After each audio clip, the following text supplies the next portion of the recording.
দর্শক আপনাদের স্বাগত আমাদের হাতিল প্রেজেন্টস টিবিএস ইনসাইটে। আমি আপনাদের সাথে আছি যেমুন্নেসা আলো। আমরা আজকে আলোচনা করব ভিসা রেস্ট্রিকশন নিয়ে। আমরা সম্প্রতি দেখতে পাচ্ছি যে বেশ কিছু দেশে এখন বাংলাদেশিদের ভিসা দেওয়া হচ্ছে না, এবং কোনো কোনো দেশে পুরোপুরি বন্ধ, কোনো কোনো দেশে অনেক বেশি রেস্ট্রিকশন ইম্পোজ করা হয়েছে, অনেকগুলো শর্ত দেওয়া হয়েছে, অর্থাৎ কড়াকড়ি আরোপ করা হয়েছে।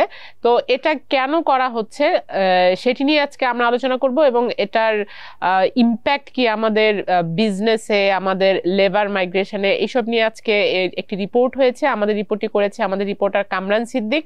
আমরা তাকে নিয়ে এই আলোচনাটি করব। কামরান, আপনাকে ধন্যবাদ আমাদের স্টুডিওতে আসার জন্য। প্রথমে যদি আপনি একটু বলেন যে কোন কোন দেশগুলোতে এখন আমাদের এই ধরনের প্রবলেম চলছে, ভিসা জনিত জটিলতা চলছে। ধন্যবাদ আপনাকে। আসলে আমাদের দুইটা ট্রাফিক বেশি। একটা হচ্ছে যে যারা হচ্ছে কাজের উদ্দেশ্যে বিদেশে যায়, আর আবার প্রতিবেশী রাষ্ট্রগুলোতে, বিশেষ করে সাউথ এশিয়া, সাউথ ইস্ট এশিয়ার দেশগুলোতে আমরা ঘোরার জন্য অনেক ট্যুরিস্ট, আউটবাউন্ড ট্রাভেলাররা যান। এখানে মেডিকেল ট্যুরিজম আছে, লেজার ট্রিপ আছে, বিজনেস ট্রাভেল আছে। কিন্তু আমরা দেখতে পাচ্ছি যে এর মধ্যে কিছু খুব ফ্রিকুয়েন্ট ট্রাভেল হয় যেগুলোতে, যেমন ধরেন সাউথ ইস্ট এশিয়ার মধ্যে আছে ভিয়েতনাম, লাওস, ক্যাম্বোডিয়া। এই তিনটা দেশ একদম আমাদের ভিসা এখন এই মুহূর্তে কোনো ভিসা দিচ্ছে না। তারপরে হচ্ছে থাইল্যান্ড, যে আমাদের খুব ভালো ট্রাভেল হয়, তারা হচ্ছে যে গত জানুয়ারিতে তারা ই ভিসা চালু করেছে, তখন থেকে সেখানে ভিসা অনেক কম, অর্ধেক হয়ে গেছে। 800 করে ডেলি দিত, 400 দেয়। আবার 400-র মধ্যেও দেখা যাচ্ছে যে যারা ওই ভিসা আবেদন করছে তারা পেমেন্টটা ঠিকমতো করছে না, তাদের পক্ষে হয়ে যারা আবেদন করছে। এর বাইরে আপনি জানেন যে শ্রমবাজার, আমাদের যে মধ্যপ্রাচ্যে অন্যতম, বাংলাদেশের সবচেয়ে বড় শ্রমবাজার, সেখানে গন্তব্য রাষ্ট্রগুলোর মধ্যে আমরা দ্বিতীয় বৃহত্তম হচ্ছে ইউএই, যেখানে আমাদের 15 লাখ লোক থাকে। কিন্তু আমরা গত জুলাই মাসের যে আন্দোলন, বিশেষ করে বাংলাদেশে আপনি জানেন প্রবাসে অনেক সৌদি সহ মধ্যপ্রাচ্যে ছাত্র জনতার আন্দোলনের সঙ্গে অনেকে সংহতি জানিয়েছিল, এবং তখন অনেকে গ্রেপ্তারও করা হয়েছিল, যদিও পরে তাদেরকে মুক্তি দেওয়া হয় আমাদের প্রধান উপদেষ্টার সুপারিশে। কিন্তু সে সময় যে কর্মী নেওয়া যে রেস্ট্রিকশনটা তৈরি হয়েছিল, সেটা এখনো ইউএইতে অব্যাহত আছে। এবং আমি যদি একটা পরিসংখ্যান দিই আপনাকে, সেটা হচ্ছে আমরা জুলাই পর্যন্ত ইউএইতে প্রায় অন এভারেজ 5,000 করে লোক পাঠিয়েছি প্রতি মাসে, কিন্তু সেটা সর্বোচ্চ ডিসেম্বরে মাত্র 23 জন লোক গিয়েছে। আর ওমানের ক্ষেত্রে সমস্যাটা, ইউএই কিন্তু ট্যুরিস্ট ভিসাও দিচ্ছে না, মানে কোনো প্রকার ভিসাই তারা এখন কিন্তু অ্যালাউ আমাদের করছে না। ইউএইতে ইউএইতে আমাদের ব্যবসার জন্য কিন্তু অনেকে ট্রাভেল করে। আবার শ্রমবাজারের জায়গাটা যেহেতু বেশি, আমাদের ফ্লোটা বেশি হয়, সেখানে সমস্যাটা সবচেয়ে বেশি দৃশ্যমান হচ্ছে। আর ওমানের ক্ষেত্রে হচ্ছে যে এটা 2023 সালের অক্টোবরে, এটা মেইনলি এই যে যতগুলো সমস্যা, সব মেইন কারণ আমরা খুঁজে পেলাম আমাদের সরকারের বক্তব্য যেরকম, আমাদের ট্রাভেল অপারেটর যারা না, কিন্তু আপনার ইন্ডিয়ার একটু আপনি বোধহয় বাদ পড়ে গেছে। ইন্ডিয়াও কিন্তু জুলাই আপরাইজিং এর পর আমরা দেখছি যে তারাও কোনো ট্যুরিস্ট ভিসা দিচ্ছে না, বাট স্পেশাল কেসে তারা কখনো কখনো মেডিকেল ভিসা কনসিডার করছে। এক্স্যাক্টলি।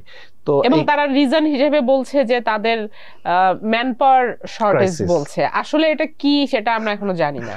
আসলে মানে আমরা দুইটা ফ্যাক্টর এখানে দেখা যাচ্ছে। একটা হচ্ছে যে এই সমস্যাটা 1 মাস থেকে 1 বছর সময়ের মধ্যে হয়েছে।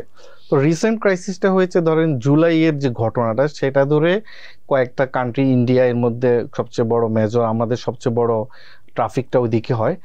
আর হচ্ছে পাশাপাশি ইউএই সমস্যাটা এই সময় ধরা পড়েছে, তারপরে লাওসের সমস্যাটা এই সময় ধরা পড়েছে। তো আমরা দুইটা জিনিস, একটা হচ্ছে এই পলিটিক্যাল ইনস্টেবিলিটি, আর সবচেয়ে বড় জিনিস এসেছে সেটা হচ্ছে অনেকে ট্রাভেলের উদ্দেশ্যে গিয়ে আর ফিরে আসছে না, তারা ওভার স্টে করছে, যেটা সাউথ ইস্ট এশিয়ান কান্ট্রিগুলোতে বেশি হচ্ছে। এবং যেমন ওমানে যে রেস্ট্রিকশনটা, সেটাও সেটা অনেক আগে, কিন্তু ওভার সাপ্লাই অফ ওয়ার্কার্স, সেখানে হচ্ছে যে আমাদের ভিসা বাণিজ্য ভুয়া, মানে আপনার কাজের দরকার নেই, লোক দরকার নেই, কিন্তু এমপ্লয়ার এবং মিডলম্যান যারা, তাদের মধ্যে এক ধরনের নেক্সাস করে এরা হচ্ছে যে অতিরিক্ত লোক নিয়ে যায়। মূলত যত বেশি লোক যাবে তাদের ব্যবসাটা তত বেশি হবে, তারা মাইগ্রেশন কস্ট পাবে। এই কারণে হচ্ছে যে তারা এই অতিরিক্ত লোক নিয়ে যাওয়ার পরে যখন সেখানে অনেকে বেকার হয়ে যাচ্ছে, এই সমস্যাটা কিন্তু সৌদি আরবে এখন প্রচুর হচ্ছে, গিয়ে কাজ পাচ্ছে না। এবং এই অবৈধ ভিসা ট্রেডিং এর কারণে, ওভারস্টে অতিরিক্ত থাকার প্রবলেমের কারণেই এইসব দেশ এটা বন্ধ করে দিয়েছে। আরো আমি বিভিন্ন দেখছি যে ইন্দোনেশিয়া, তারপর টার্কি এবং ইউরোপিয়ান কান্ট্রিজ, মালয়েশিয়া, সেখানে কিন্তু ভিসা লিমিটেড করা হয়েছে। এক্স্যাক্টলি। মালয়েশিয়ার ক্ষেত্রে মালয়েশিয়াতে আমাদের দুইটা একটা ট্রাভেল, বিজনেস এবং চিকিৎসার জন্য অনেকে যায়, আবার শ্রমিকটা সবচেয়ে বেশি। কিন্তু শ্রমিকটা আপনি জানেন যে সেটা আমাদের গত 2024-এর 31 মের পর থেকে বন্ধ আছে, এবং সেখানেও হিউজ পরিমাণ মিসম্যানেজমেন্ট, করাপশন, রিক্রুটমেন্ট প্রসেসের মধ্যে, এ কারণে বন্ধ। বাট মালয়েশিয়া কিন্তু এই যে শ্রমিক, এই যে ট্যুরিস্ট যারা, সেটা স্মুথ। আমাদের যারা সাউথ এশিয়াতে আমাদের যে কয়টা দেশে বেশি যায়, এর মধ্যে স্মুথ এই মুহূর্তে আমরা বলতে পারি যে শ্রীলঙ্কা, মালদ্বীপ এবং হচ্ছে মালয়েশিয়া, নেপাল, ভুটান, এরা ভালোভাবে ভিসা দিচ্ছে ট্যুরিস্টদের জন্য। বাট মালদ্বীপে আমাদের কিন্তু কর্মীরা যায়, কর্মীদের যাওয়ার ক্ষেত্রে প্রবলেম হচ্ছে। অনেকেই মানে অবৈধভাবে বিভিন্ন দেশে চলে যায়, বা এখানে এই যে মাইগ্রেশন কস্ট, মিডলম্যানদের বিরুদ্ধে অনেক অভিযোগ আছে প্রসেস নিয়ে, সেই কারণে এখানে সমস্যাটা তারা মানে বেড়েছে কর্মী নিয়োগ করার ক্ষেত্রে আর কি।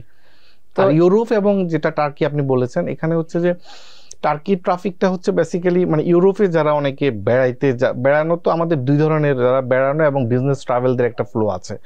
তো যারা এইটা নিয়ে আমাদের আউটবাউন্ড ট্যুর অপারেট করেন, তারা বলছেন যে রিসেন্টলি আমাদের যে জুলাইয়ের আপরাইজিং এর পরে হচ্ছে এই রেস্ট্রিকশন বা কড়াকড়ি ভিসা আরোপের ক্ষেত্রে, স্পেশালি ইতালি। আপরাইজিং এর পর আমাদের এখানে এক ধরনের একটা পারসেপশন তৈরি হয়েছে বিদেশিদের মধ্যে। আমরা দেখতে পেলাম যে এখানে এক্সট্রিমিজম আবার ফিরে এসেছে। এটা কিন্তু অনেক বড় একটি ব্যাড রেপুটেশন তৈরি করেছে আমাদের বাইরে, যে কারণে অনেকে কিন্তু মানে বলছে, হয়তো অফিসিয়াল অ্যানাউন্সমেন্ট নাই যে ভিসা বন্ধ, কিন্তু আপনি যদি ভিসা নিতে যান তাহলে কিন্তু তারা এটা স্লো প্রসেস, অনেক বিভিন্ন অজুহাতে তারা বাতিল করছে।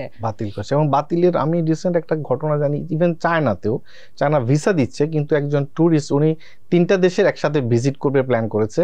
উনি মালয়েশিয়া, তারপরে চায়না হয়ে থাইল্যান্ড যাবে। মালয়েশিয়াতে গিয়েছে, মালয়েশিয়া থেকে যখন থাইল্যান্ড গেল, ওনারা 2 জন ছিলেন একসাথে, ওনাদেরকে মালয়েশিয়া থেকে যখন চায়না গেল, চায়না থেকে ওনাদেরকে রিফিউজ করে দিল। উনি কিন্তু আর আগে 4টা দেশে ভিজিট করেছে। তো এইরকম সাধারণত চায়না ওভাবে করে না, কিন্তু চায়নাতে এখন দেখা যাচ্ছে অনেক দেশে কেসগুলো অনেক বেশি পাচ্ছি এখন ইউরোপিয়ান কান্ট্রিজ গুলোতে। ইউরোপে যেটা আপনাকে বললাম, যে যেটা আমাদের ধরেন এই যে জার্মানি, তারপরে হচ্ছে ইতালি, স্পেন, এই ধরনের দেশগুলোর ক্ষেত্রেই ওরা বলছে যে ট্রাফিকটা হয়তো বায়াররা, বিশেষ করে তারা যে অ্যাজ ইউজুয়াল যে ফ্লোটা ছিল, এটা এখন কম আগের চেয়ে। আর বেসিক্যালি এবং এই প্রভাবটা টার্কির উপর পড়েছে বেশি। টার্কি অনেক লিমিটেড করে হয়ে গেছে, কারণ ওদের মাঝপথে তারা ইউরোপ যাওয়ার আশেপথে তারা টার্কিটা ঘুরে আসতো অনেকে, সেটা এখন আর হচ্ছে না। টার্কি কি এখন ভিসা রেস্ট্রিকশন? না, ভিসা রেস্ট্রিকশন নাই টার্কিতে, কিন্তু ফ্লোটা অনেক কম, মানে কম দিচ্ছে রাইট এরকম। তো এটার ফলে আসলে আমাদের কি ধরনের ইমপ্যাক্ট হচ্ছে? আমাদের তো অনেক আমাদের প্রথম অপারেটর আছে, রাইট। ইমপ্যাক্টটা তো বহুমুখী। ধরেন একটা চাই যে ট্রাভেলারের উপর প্রথম কান্ট্রি রেপুটেশন তো একটা বড় ইস্যু, যে আমরা এখন বাইরে থেকে একটা ব্যাড রেপুটেশন পাচ্ছি, কাইন্ড অফ দেশটা একটা জেলখানা হয়ে গেছে, আমাদেরকে কেউ অ্যালাউ করছে না, কোনো দেশে আমরা যেতে পারছি না, বেড়াতেই কি আর চিকিৎসার জন্য কি, এখানে আমরা মানে হয়ে আছি। মানে একটা সরকার পতনের পর এখানে আসলে এমন কোনো চেঞ্জ হয়নি, উল্টা আমরা দেখতে পাচ্ছি যে এক্সট্রিমিজমের অ্যাক্টিভিটিস অনেক বেশি, যে কারণে আমাদের যে একটা ব্যাড রেপুটেশন তৈরি হয়েছে, এটা ঠিক না বেঠিক সেটা তো আসলে সরকার ডিফাইন করবে, সরকার বলবে, সরকার এই যোগাযোগগুলো করবে। আমরা তো সেগুলো দেখতে পাচ্ছি না, আমরা শুধু দেখতে পাই যে আমরা ভিসা চাইতে গেলে ভিসা পাচ্ছি না। এখানে মানে ইমপ্যাক্টের মধ্যে প্রথমে অ্যাজ এ ট্রাভেলার আমি হয়তো আমার চিকিৎসা করানোর জন্য যাওয়া দরকার, আমি কিন্তু থাইল্যান্ডে যাওয়ার ক্ষেত্রে সমস্যা ফেস করছি, ইন্ডিয়া তো আগে থেকেই সমস্যা ফেস হচ্ছে। আবার অ্যাজ এ শ্রমিকদের ক্ষেত্রে তো সমস্যা হচ্ছে, তারা যেতে পারছে না। আবার সরাসরি বিজনেস ইমপ্যাক্টটা হচ্ছে যে বিজনেস, যেমন এই যে ট্রাভেলিং সেক্টর, ট্যুর অপারেটর এখানে প্রায় ধরেন 42 থেকে 50-45 হাজার লোক কাজ করে, তাদের উপর তারা বলছে তাদের 60% সেলস কমে গিয়েছে যারা আউটবাউন্ড ট্রাভেল করেন। তো এটা তাদের উপর সরাসরি ইম্প্যাক্ট, এবং এই এমপ্লয়ীদের উপর ইম্প্যাক্ট পড়তে পারে যদি এটা আরো কন্টিনিউ করে।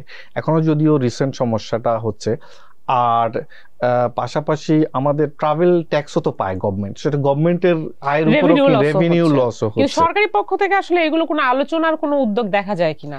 এক্স্যাক্টলি, আমি ফরেন মিনিস্ট্রির সাথে কথা বলেছি, তারা বলেছে যে স্পেসিফিক কান্ট্রি ওয়াইজ তারা একদম বলেছে যে আমরা ভিয়েতনামের সাথে, তারা অলরেডি ভিয়েতনাম অ্যাম্বাসেডরকে এটা নিয়ে রেজ করা হয়েছে।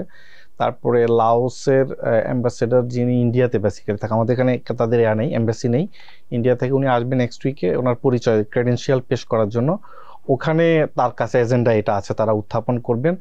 আর মালয়েশিয়া আবার সমবাজার যেগুলো ইউএই এবং কি বলে আমাদের ওমান, এটা তো একটু লং টার্মেই সমস্যা ওমানে অনেকদিন ধরে, এগুলো তারা বলছে যে আমরা নজরে আছে। মিডল ইস্টে কিন্তু যেমন কাতারে সেখানেও কিন্তু ভিসা পাওয়া যাচ্ছে না, না যদিও তার অফিশিয়ালি কোনো অ্যানাউন্সমেন্ট নেই। মিডল ইস্টে আমাদের গালফে যে 6টা দেশ আছে, গালফ কান্ট্রির মধ্যে আমরা বেসিক্যালি 3টা দেশ থেকে, আমরা যেটা বললাম বাহরাইন অনেক আগে থেকে 2016 থেকে বন্ধ, ওমান এবং ইউএই, আর সৌদি আরবে অনেকেই যাচ্ছে ভালো পরিমাণে।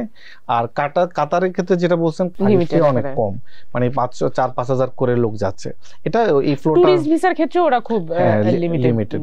তো এই সমস্যাটার জন্য তারা বলছে যে এই মিডল ইস্টের দেশগুলোর সাথেও তারা প্রসেস করছে, বিশেষ করে মালয়েশিয়াতেও যাতে শ্রমবাজারটা খুলে দেওয়া হয়। আমাদের সামনে মিটিংয়েও তাদের যে এফওসি গুলা হয় এবং যে জয়েন্ট ওয়ার্কিং গ্রুপগুলো, সেগুলোতে তারা উত্থাপন করবে, এরকম ফরেন মিনিস্ট্রি দাবি করছে আর কি। ওকে, ধন্যবাদ আপনাকে আমাদের সঙ্গে সময় দেওয়ার জন্য। দর্শক, আপনারা শুনলেন যে আসলে কি কি কারণে আমরা অনেকটা জেলখানার মতো বন্দী হয়ে গেছি। এটা হয়তো সরকারের পক্ষ থেকে আলোচনা করছে, প্রপোজাল দেয়া হচ্ছে, কিন্তু দেশের ভেতরে যদি ল অ্যান্ড অর্ডার ফেরত না আসে, যদি এ ধরনের এক্সট্রিমিজম বাড়তে থাকে, এই পারসেপশনটা যদি বাইরের দেশে বাড়তে থাকে, তাহলে আসলে শুধু আলোচনা করে লাভ নেই, আগে দেশটাকে গোছাতে হবে। সেটা আসলে সরকার কতটা করছে এটা আপনারাই দেখতে পাচ্ছেন। তো এই ছিল আজকে আলোচনার বিষয়। দর্শক, আমাদের সঙ্গে থাকবার জন্য আপনাদেরকে ধন্যবাদ, এবং আমাদের প্রোগ্রাম যদি ভালো লাগে তাহলে লাইক দিবেন, শেয়ার করবেন।